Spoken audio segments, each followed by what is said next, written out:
श्री कृष्णचंद्र भगवान की जय। श्री कृष्णचंद्र भगवान की जय। गुरुर्ब्रह्मा गुरुर्विष्णु गुरुर्देवो महेश्वरः गुरु साक्षात् परब्रह्म तस्मै श्री गुरवे नमः। आज भागवत चरितामृत के कथन में मैं ये कहना चाहता हूँ, जो भगवान की व्यापकता वेद में कही गई है, सहस्रशी रेखा पुरुषः सहस्राक्षः सहस्रपात सभूमिगुं सर्वतस्वित्वातिथ्रितसांगुलम।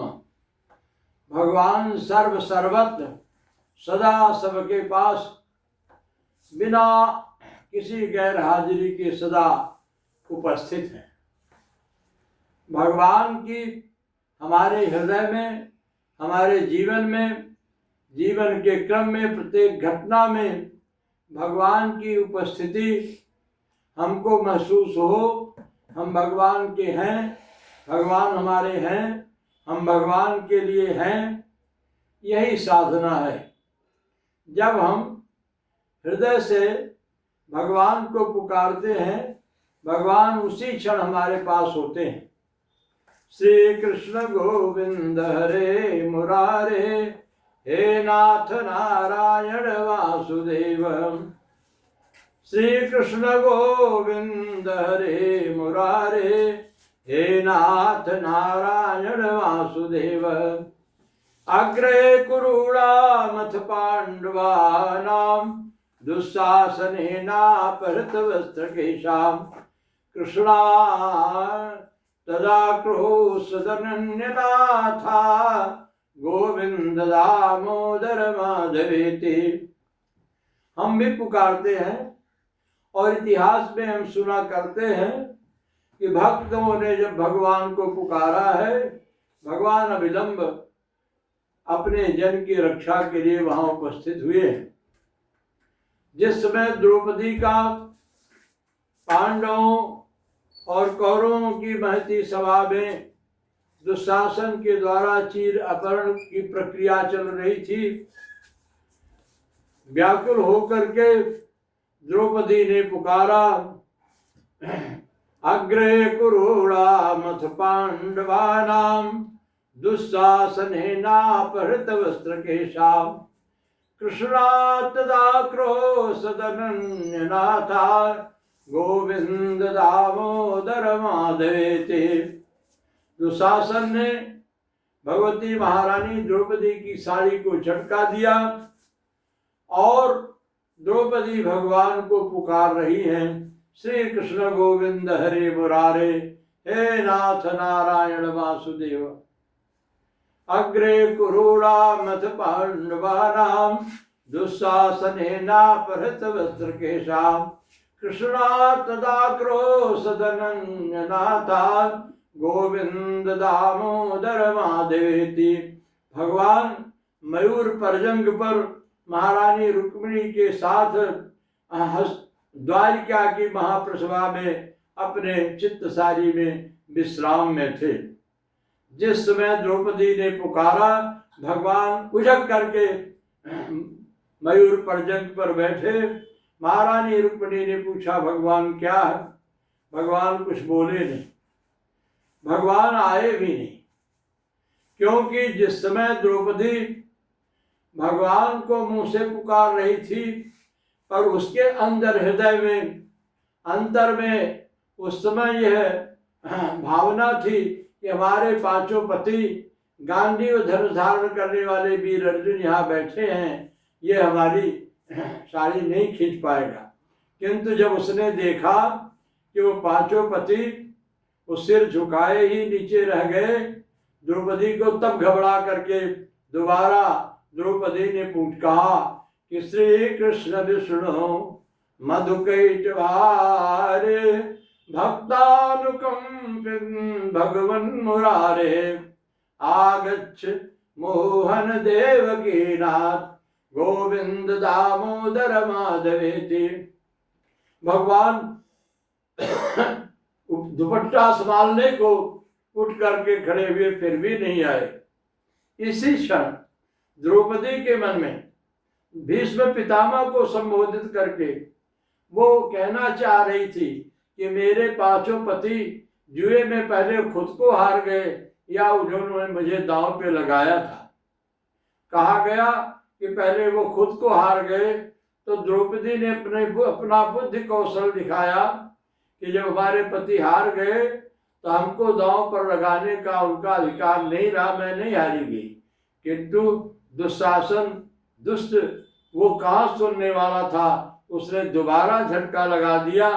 तब दोनों हाथ से जो साड़ी पकड़े हुए थी, दोनों हाथ उठा करके और द्वारिका की ओर भगवान को पुकारा, श्री कृष्ण गोविंद हरे मुरारे, हे नाथ नारायण वासुदेव, गोविंद गोविंद मुकुंद कृष्ण, गोविंद दामोदर माधवेति। जिस समय भगवान को अरे जैसे इसने कहा अब सारे सहारे छोड़ दिए, बस एक सहारा बाकी है, दुनिया के नजारे देख लिए, बस एक नजारा बाकी है। दोनों हाथ छोड़ दिया, अब सारे सारे छोड़ दे, बस एक सहारा बाकी है। गरुड़ जी ने अपने पंख बुलाए। गरुड़ की शब्द गति से भी तीव्र गति है, किंतु उनके पंख नहीं खुल पाए। भगवान हस्तिनापुर की महाप्रसभा में पहुंच गए थे और साड़ी बन करके बढ़ते चले जा रहे थे। अरे खैंचत खैंचत महाबल थक गए, हंसियोत हुई गए दुशासन की। दुशासन को कहना पड़ा दुर्योधन से, हे भाई समझ में नहीं आता है कि सारी बीच नारी है कि नारी बीच सारी है, कि सारी ही किनारी है कि नारी की सारी है। और उसकी दोनों बाजू अकड़ गए। वो लज्जित होकर के आकर अपने आसन पर बैठ गया और द्रौपदी अपने वस्त्र समेट करके, वहां तो वस्त्र का अंबार लग गया था, सारी सभा वस्त्र से ढक गई थी। दुशासन ने कहा समझ ही नहीं आता कि सारी बीच नारी है कि नारी बीच सारी है, कि सारी की ही नारी है कि नारी की सारी है। जब आकर के बैठ गया, द्रौपदी ने वस्त्र समेटे और हस्तिनापुर महल में पहुंची। तो थोड़ी देर बाद भगवान पहुंच गए। बहन बड़ी भूख लगी है, तो द्रौपदी रो पड़ी कि भैया आप आए तो बहुत देर कर दी। तो भगवान ने कहा बहन हमको एक क्षण भी देर नहीं हुई, जब तक तुमने पांडवों का आश्रय लिया था, जब तक गांडीव का आसरा था, जब तक तुम अपने बुद्धि की दलील दे रही थी, और जब सारे सहारे छोड़ करके तुम्हें हमने पुकारा, हम वहीं पर थे, वहीं प्रस्तुत थे, हमको कहीं से आना नहीं होता है। एक प्रसंग है, एक गोपिका मथुरा के बाजार में गोकुल से अपना दही का मटका लेकर के घर से बेचने के लिए चली, और चलते ही घर से निकलते ही उसकी चित्त वृत्ति भगवान श्याम सुंदर श्री कृष्ण में चली गई। और वो जब मथुरा के बाजार में पहुंची तो हर दरवाजे पर पहुंच करके कहती है लो दही लो दही लो दही। वो नित्य की आदत के अनुसार मौखिक रूप से वो लो दही कहती थी, पर उसकी चित्तवृत्ति में भगवान श्याम सुंदर समा गए थे। अरे बिके तो कामाखिल गोप कन्या, मुरारी पादार्पित चित्त वृत्ति, गोविंद गोविंद समाजुहाव, गोविंद दामोदर माधवेति।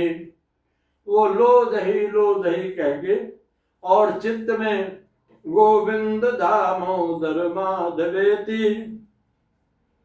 श्री कृष्ण गोविंद हरे मुरारे, हे नाथ नारायण वासुदेव। ऐसा उसका अंतर चिंतन चल रहा है। बाह्य रूप से मौखिक से विरोध ही वो सारा बाजार घूम करके, और जब अपने गांव वासर घर आ गई, आंगन में रोज की तरह मटकी को हल्की समझ करके रोज दही बिका होता था, और जब वो लो दही की बजाय गा रही थी कि गोविंद दामोदर माधवेति, अंतर से वो अपने होश में कर रही लो दही, और मुंह से चित्त विक्रेत कामाखिल गोप कन्या मुरारी पादार्पित चित्त वृत्ति, गोविंद गोविंद समाज भाव, गोविंद दामोदर माधवेति। सारा दही सिर पर ही रखा रहा, हल्का हाथ लगने से घर के आंगन में मटका गिर गया और सारा दही बिखर गया। पिताजी ने पूछा, बेटी आज दही बिका नहीं? बात पिताजी सारे बाजार में मैं लो दही कह करके भटकी, आज कोई ग्राहक लगा ही।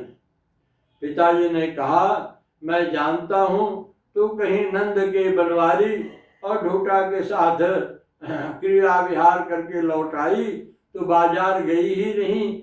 ऐसा कैसे हो सकता है कि बोहनी भी ना? देख ले, सुन ले, आज तो हम तुम्हें छोड़ देते हैं। कभी हमने श्री कृष्ण नंद के बनवारी के साथ आपको देखा, तुझे देखा तो मैं घर से निकाल दूंगा। तो वो गोपिका अपने पिताजी से कहती है कि घर तजो बन तजो, नागरे नगर तजो, बंसी बट तज तजो, काहू पैन लजियो। घर तजो बन तजो, बंसी बट तट तजो, काहू पैन लजियो। देह तजो नेह तजो, देह तजो भेष तजो, नेह को कैसे तजो। आज राज काज सब ऐसे साज सजियो, कहैया सुनैया तजो, बाप और भैया तजो, दैया तजो मैया, पै कन्हैया नाय तजो। जो भगवान कृष्ण को चाहता है, जिसके हृदय में भगवान के प्रति प्रीति उदय हो गई है, जो भगवान का संबंध पा चुका है, वो सारे संसार में व्यवहारिक रूप से कर्म को ढोता है। अंतर चित्त में, उसके अंतर हृदय में, अंतःकरण में भगवान सदा सर्वदा विराजमान रहते हैं। योगक्षेमं वहाम्यहम्, भगवान की प्रतिज्ञा है, अपने जन की सदा रक्षा करते हैं। इसी क्रम में हमारे गुरु महाराज श्री सच्चा बाबा हर परिस्थिति में देह गेह पद संपत्ति परिवार अनुजन परिजन राष्ट्र देश विश्व सारी परिस्थितियों को समाधान के लिए हमारे प्रभु प्रार्थना करते हैं।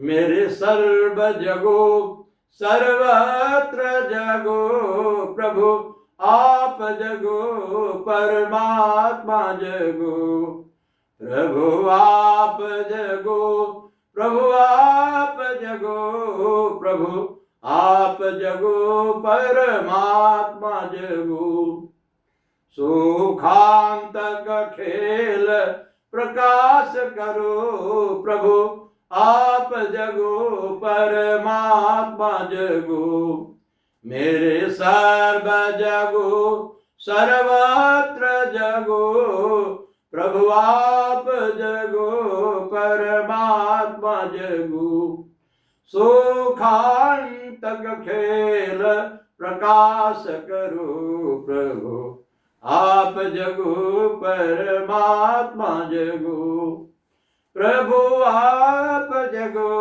प्रभु आप जगो प्रभु आप जगो परमात्मा जगो तेरा नाम हरदम लिए जा रहे हैं तेरा नाम हरदम लिए जा रहे हैं सुनो अब सुनो ये विनती हमारी, तेरे दर पे सर हम किए जा रहे हैं।